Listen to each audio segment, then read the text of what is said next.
I think we all loved James Bond as a kid as well, and there's elements of that in this movie, interestingly enough. But I really wanted to lean into the international spy. I wanted to show what a old school handoff looked like, and I opened the film with that. It was really difficult to direct, to be honest. That was there was a lot there was a lot of steps in that.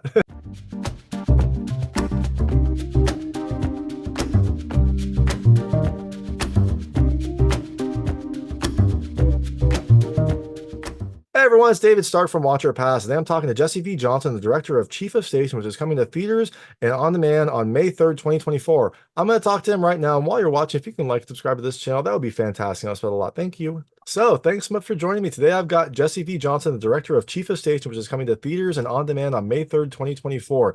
It is a new spy thriller with a great cast, some good action, and a really fun car chase at the end. It is, a spy thriller, so you've got twists and turns and subterfuge, and Jesse V. Johnson is the person kind of behind all of this. So thanks so much for joining me, and I'm excited to talk to you. Having me.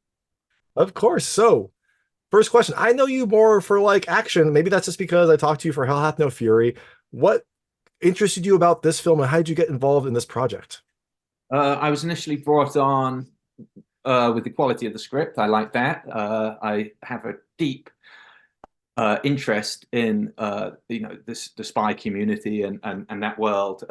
Actually, from World War II with the OSS and the SOE.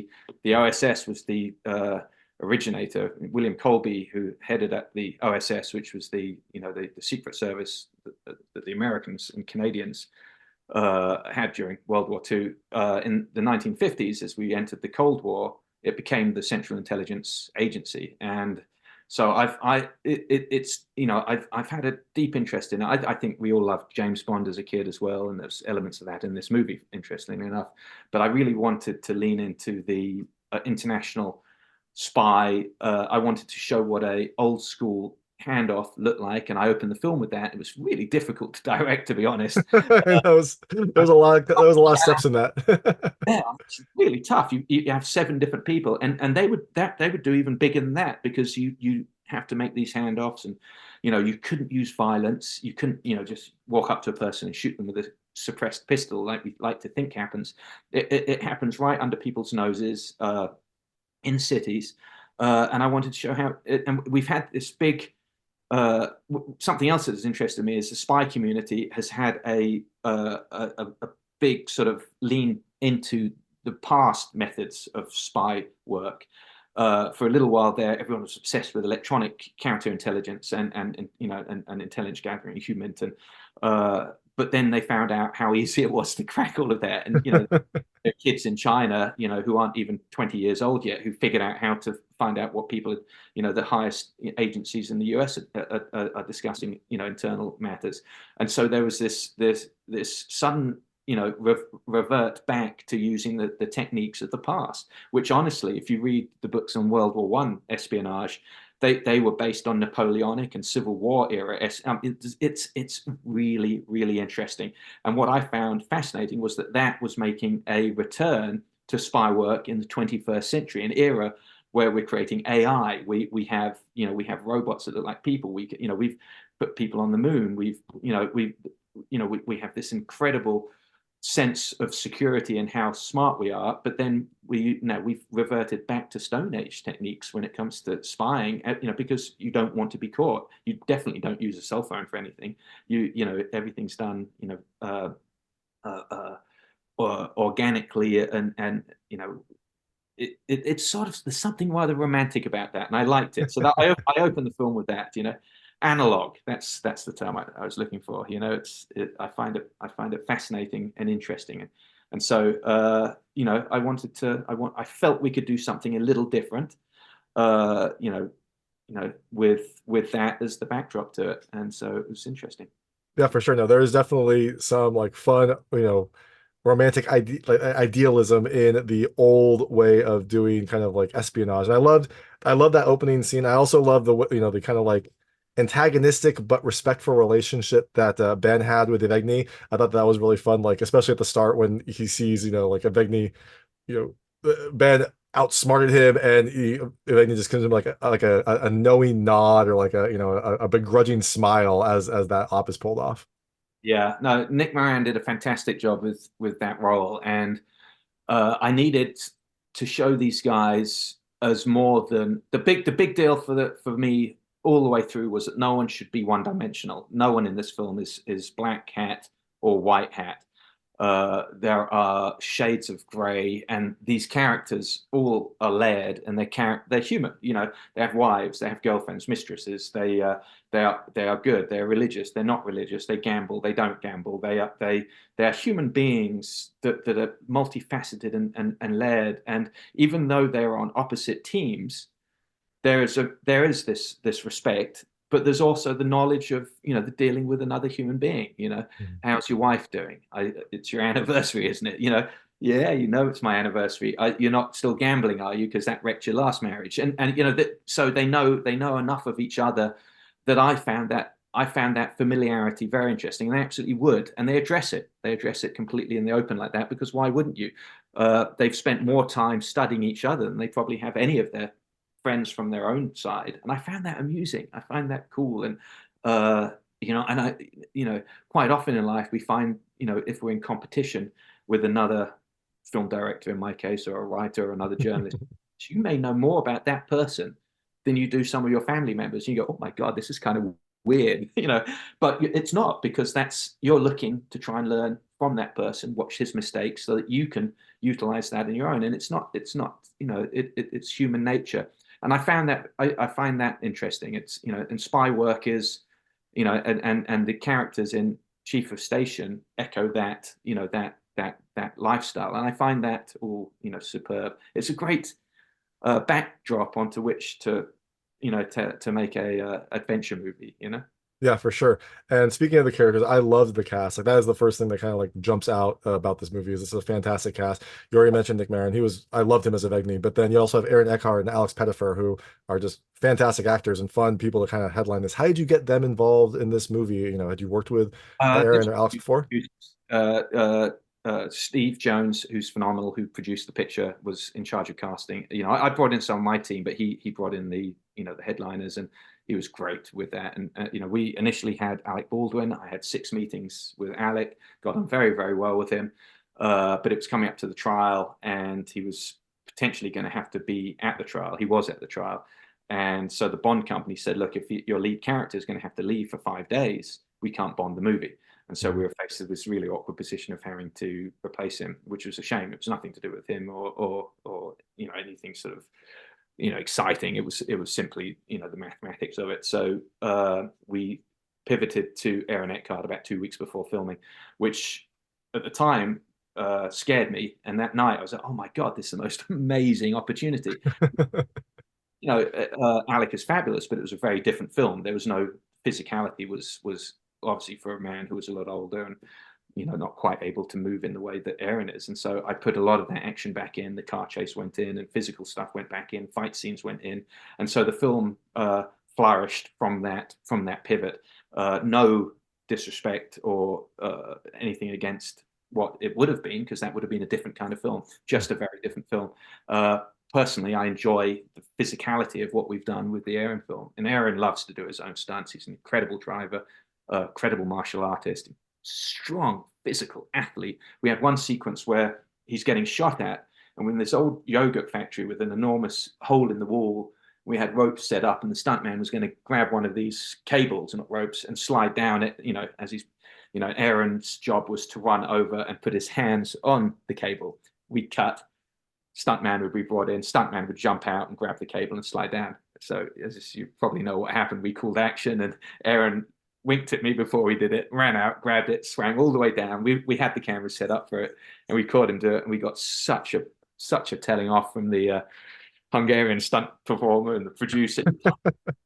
I'm so sorry, I'm so sorry, but it was fabulous, and it is the shot that is in the movie with Aaron dropping whatever it was, 35 feet, to no pads, no. And I'm smiling as I say this, but as a professional stunt coordinator for years and years, I absolutely shouldn't condone it, but it was awesome, and it's in the film. And when you have an actor who loves the work that much, that he was safe. It was a safe stunt. I had done it in the rehearsal just to make sure it was safe for the stuntman. He had seen that, so we it was not complete. I'm feeling bad now because it almost sounds like I've gone completely out of control as a director. It was a well thought out risk, and it worked, and it was in the movie, and it was rather fun. But it's a testament to how much fun we had working with Aaron, and what kind of a guy he is, and what kind of an actor, and what kind of professional he is. Gets in there and does it. The fight scenes were the same. He's in there doing it. We didn't do any of the big crashes. Those we had a amazing Hungarian double who, I mean, the stunts in the cars they did were, just out of control on this one. Really, really fun and fabulous, safe, but looked extraordinarily dangerous. I had my throat while we were filming it. I mean, I really think he should have had a pilot's license for that last stunt where it goes. Yeah, that was, I love the car chase especially, and I do see the like push and pull with you, like this is a great shot, this is amazing, I love these doing, but also like the directing is like, oh my God, like I know it's safe, but I really hope that Aaron pulls this off and doesn't like unintentionally injure himself, because that would affect the movie. So yeah, I could definitely see the like. It's always a calculated gamble. It Yeah. really is. You're there thinking, look, he's a grown man. He works out every day. He gets up at 5, works out, goes to bed at 8. He doesn't drink. He's in physical shape.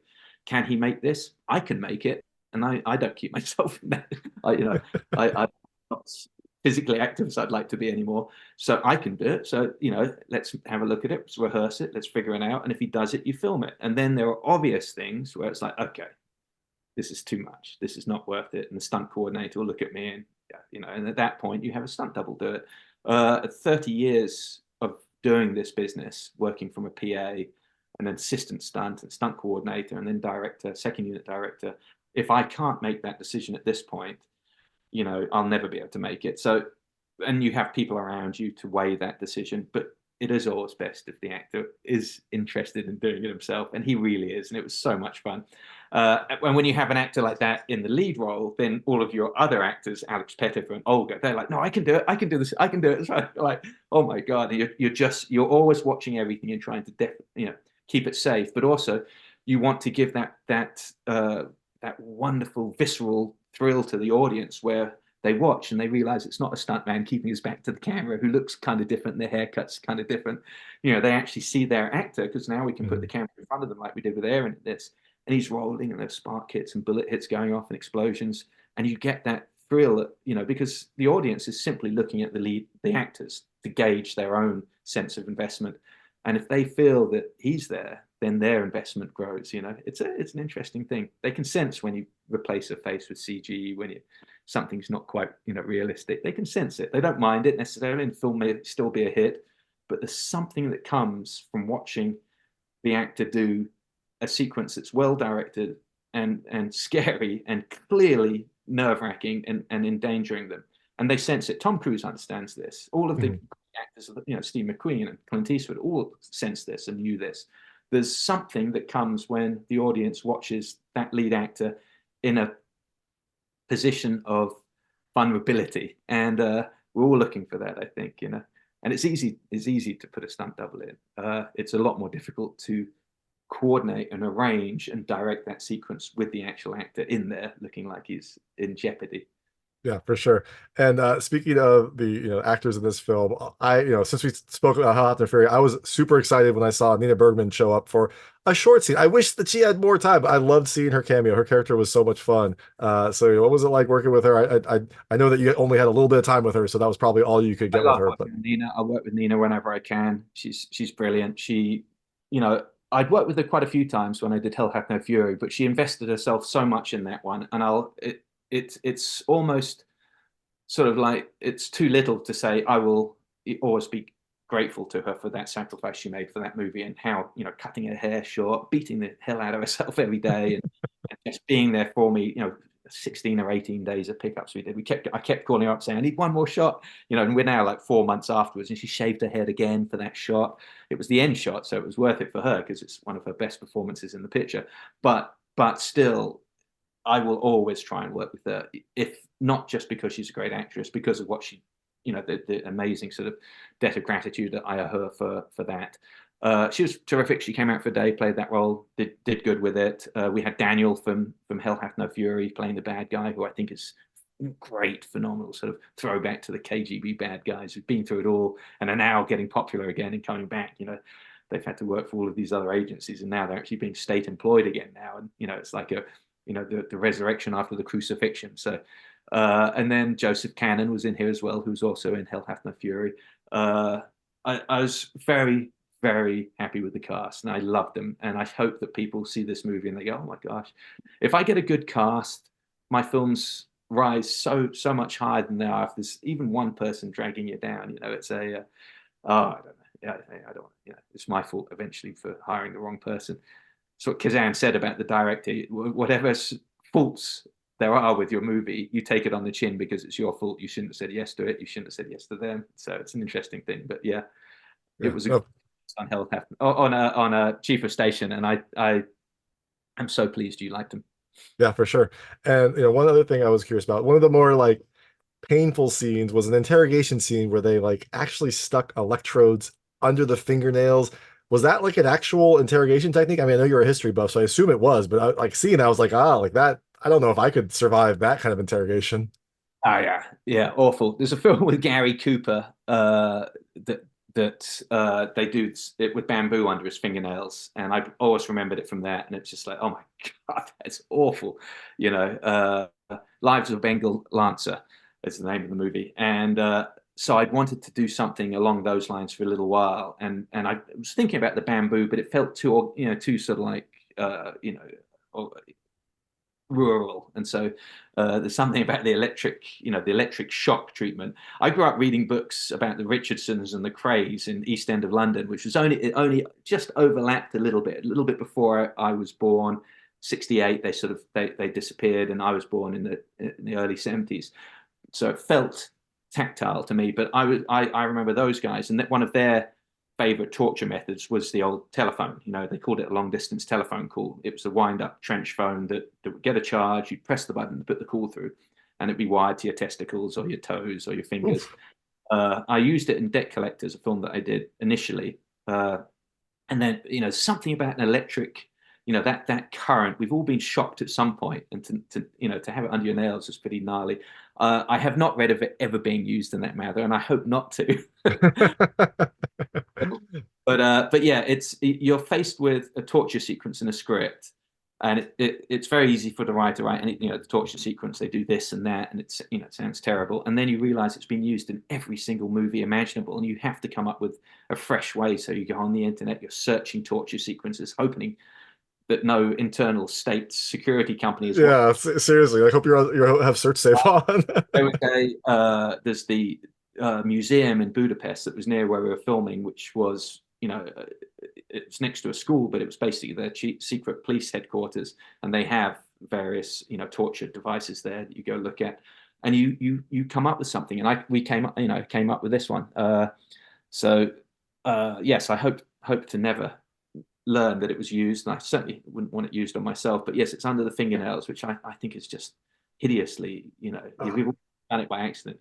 Yeah, it's just that extra step. Well, you could see what the sequence that Jesse V. Johnson like risked his internet search history to bring you, and you can see this fantastic cast in Chief of Station. This is the director, Jesse V. Johnson. It's coming to theaters and on demand on May 3rd, 2024. Thank you so much for your time. Thank you very much.